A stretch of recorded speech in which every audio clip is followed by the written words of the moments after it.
வணக்கம் நண்பர்களே, எல்லாரும் நல்லா இருக்கீங்களா? இன்னைக்கு நம்ம எந்த ஊருக்கு வந்திருக்கோம்னா, கபடிக்கும் மத நல்லிணக்கத்துக்கும் மஞ்சு விரட்டுக்கும் பேர் போன ஒரு ஊருக்கு தான் நம்ம இன்னைக்கு வந்திருக்கோம். வணக்கம் நண்பர்களே, இன்னைக்கு நம்ம எந்த ஊருக்கு வந்திருக்கோம்னு பார்த்தீங்கன்னா மேலமங்கலம். வாங்க போய் பார்ப்போம்.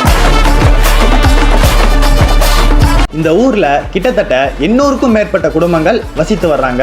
இந்த ஊரோட பிரதான தொழில் விவசாயம் தான். இந்த ஊரு எங்க இருக்குன்னு பாத்தீங்கன்னா, சிவகங்கையில இருந்து ஒரு 12 கிலோமீட்டர் தொலைவுல தான் இந்த ஊர் இருக்கு. அதாவது சிவகங்கையில இருந்து ஒக்கூர்ல இருந்து வலது பக்கத்துல நேரா போனீங்கன்னா 2 கிலோமீட்டர் தொலைவுல இந்த மேலமங்கலம் இருக்கு.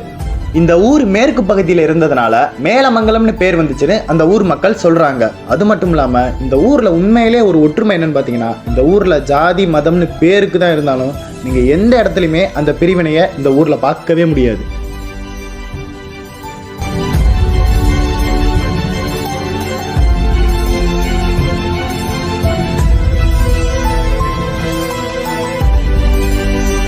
முன்னாடியே சொன்ன மாதிரி இந்த ஊரோட பிரதான தொழில் விவசாயம் தான். அதுக்கு அடுத்தபடியா அதிகமா வெளிநாட்டுல வேலை செய்யறாங்க.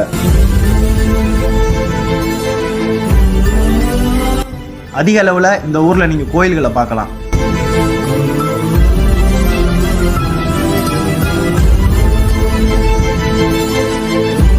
இது அந்த ஊர்ல இருக்கிற நடுநிலை பள்ளி. இந்த ஊர்ல அவங்க பெரிய அளவுல பிரச்சனைகள் எதுவுமே சொல்லல. ஆனா இந்த ஊர்ல அவங்க ரொம்ப காலமா சொல்ற ஒரே பிரச்சனை சாலை பிரச்சனை. எந்த இடத்துலயுமே ரோடு அந்த அளவுக்கு சரியில்லைன்னு சொன்னாங்க. உண்மையிலேயே நமக்கு பார்க்கும்போதும் அப்படிதான் இருந்துச்சு. இதுதான் அந்த ஊர்ல இருக்கிற மசூதி. இது அந்த ஊருக்கான மந்தை.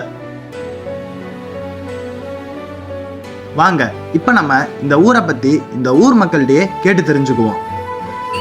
இது வந்து ஆர்வட்டை நாடு. இது வந்து சிவகங்கை மாவட்டத்தில் வந்து இது ஒரு ஆர்வட்டை நாடு.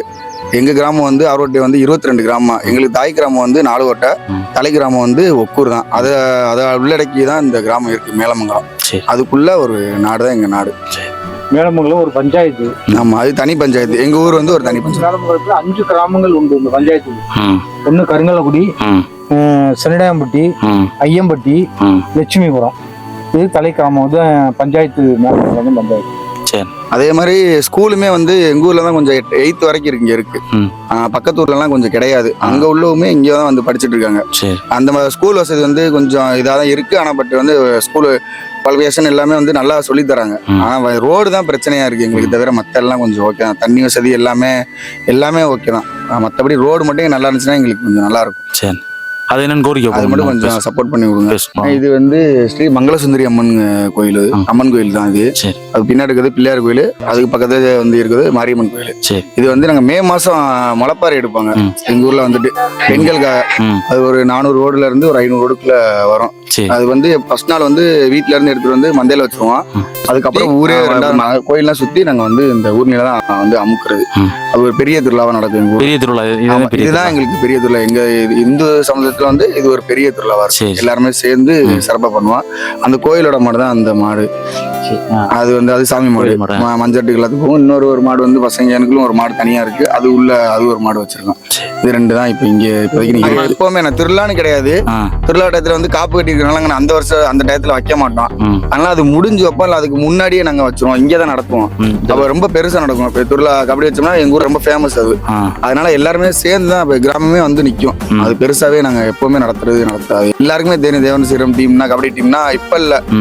எங்க அப்பா காலத்துல இருந்து அவங்க எல்லாம் பெரிய டீம். அந்த டீம் இப்பன்னு கிடையாது. அப்பையில இருந்து அவங்க ஃபாரின்ல எல்லாருமே கப்படுத்து வந்திருக்காங்க. இப்ப பசங்களுமே சிங்கப்பூர், துபாய், கத்தார்லாம் எல்லாருமே விளையாண்டுட்டு இருக்கானுங்க. விளையாண்டு கப்பலாம் இன்னும் எடுத்துட்டு இருக்கானுங்க. அந்த டீம் வந்து இங்கேயும் இல்லாம அங்கேயும் ஃபேமஸா தான் இருக்கு. ஒரு ஆர்வட்டை நாட்டுல வந்து எங்க டீம் பேர் சொன்னாலே தெரியும்.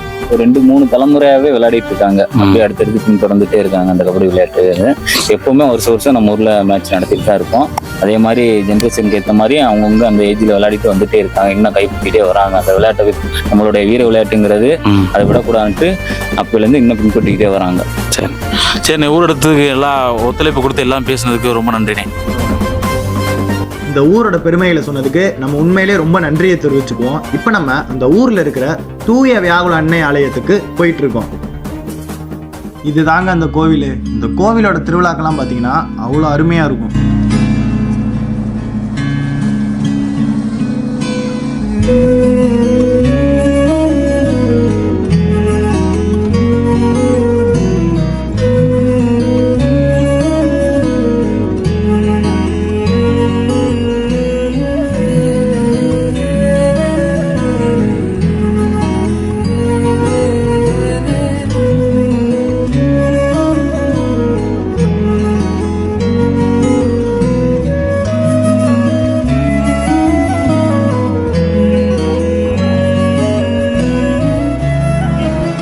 வாங்க இப்போ நம்ம இந்த கோவில் எப்படி உருவாச்சுன்னு அந்த ஊர்க்காரரான ஐயா திரு சபரிராஜ் அவர்கள்ட்ட கேட்டு தெரிஞ்சுக்குவோம். ஐயா, அந்த கோயில் வந்து ஏதோ கம்மாயில இருந்து எடுத்து இந்த கோயில் உருவாகிற காரணங்கள் ஏதோ சொன்னாங்களே, அது என்ன? சாமி சிலை தான், இந்த சிலை தான் அவங்க அந்த அண்ணாவோட, அதாவது டோபி வீடு துவைச்சிக்கிட்டு இருக்கும் போகும்போது அங்கே கிடைச்சதுன்னு சொன்னாங்கல்ல, அந்த சிறுவத்தை தான் கொண்டாந்து இங்கே கொடுத்தது வச்சு ஒரு கூடை கொட்டம் கட்டி அதை வச்சு வழிபட்டுக்கிட்டு இருந்தாங்க. அது நாளவில் அப்படியே கொஞ்சம் கொஞ்சமாக இதாகி அப்புறம் கொஞ்சம் வசதி ஒரு ஓட்டு கொட்டமாக போடப்பட்டது. அதுக்கு பின்னால் கொஞ்சம் ஆலயம் இந்த கோயிலை கொஞ்சம் பெருசுபடுத்தப்பட்டது. அதுக்கப்புறம் இப்போ மிகப்பெரிய கோயிலாக இருக்குது. அது அந்த சிறுவம் ரொம்ப நாளான உடனே பழமை அடைஞ்ச உடனே அதை அப்படியே மாற்றிட்டு அதுக்கு பதிலாக சிவகங்கையில் இந்த பெரிய மேட்ராசன சர்ச் இருக்கு, அங்கே இருக்கு. அந்த சர்ச்சில் இருந்து இந்த சிறுவம் அங்கே இருந்தது. அவங்க என்ன சொன்னாங்க, அவங்க இந்த எவ்வளோ பெரிய சிறுவம் நமக்கு எதுக்கு, இது மேலமங்கலத்தில் இந்த மாதாவுடைய கோயில் இருக்கு, அவங்களுக்கே கொடுத்துருங்க, அவங்களே இந்த சிறுவத்தை வச்சுக்கிறோம்னு சொன்னோன்னே இந்த சிறுவம் எங்களுக்கு சிவகங்கை மேட்ராசனத்துலேருந்து இந்த சிறுவத்தை கொடுத்தாங்க. அதுலேருந்து இதை நாங்கள் பராமரிச்சுக்கிட்டு வந்துக்கிட்டு இருக்கோம். அதனால பழைய சிறுவம் ரொம்ப பழமை அடைஞ்சு வச்சு, அதனால சிறுசா இருக்கனால அதை பயன்படுத்த முடியல. சரி, ஓகே, சரிங்க. இந்த கோவிலை பற்றி இவ்வளவு தெளிவாக விளக்கம் கொடுத்ததுக்கு நம்ம உண்மையிலே ரொம்ப நன்றியை தெரிவிச்சுக்குவோம். அது மட்டும் இல்லாமல் இன்னைக்கு மொத்தமாக எங்களுக்காக நாளை ஒதுக்கி ஒத்துழைத்த அனைவருக்குமே நாங்கள் ரொம்ப நன்றியை தெரிவிச்சுக்கிறோம். ஐயா திரு சபரிராஜ் அவர்களுக்கும் மேலமங்கல கிராம மக்களுக்கும் நாங்கள் ரொம்ப நன்றியை தெரிவிச்சுக்குவோம். இந்த ஊரில் ஒரே ஒரு பிரச்சனை தான் சொன்னாங்க, என்னன்னு பார்த்தீங்கன்னா சாலை பிரச்சனை. இந்த பிரச்சனை இந்த ஊரில் மட்டும் இல்லை, இன்னும் ஏகப்பட்ட ஊரில் இருக்குது. கண்டிப்பாக வர்ற மார்ச்சுக்குள்ளே இந்த ஊரில் இருக்கிற சாலை பிரச்சனையை நம்ம முடிவுக்கு கொண்டு வருவோம்னு கண்டிப்பாக இந்த வீடியோ மூலியமாக நாங்கள் தெரிவிச்சுக்கோம். நாங்கள் இந்த சேனல் மூலியமாக கேட்டுக்கிற ஒரே ஒரு விஷயம் என்னன்னு பார்த்தீங்கன்னா, இந்த ஊரில் இருக்கிற பிரிவினைவாதம் இல்லாத ஒரு ஒற்றுமை தான், அது கடைசி வரை இருக்கணும்னு நாங்கள் ரொம்ப ஆசைப்படுறோம். சப்ஸ்கிரைப் பண்ணாத நண்பர்கள் சப்ஸ்கிரைப் பண்ணி சப்போர்ட் பண்ணுங்கள். மீண்டும் அடுத்த ஒரு ஊரில் நம்ம இதே மாதிரி சந்திப்போம். நன்றி.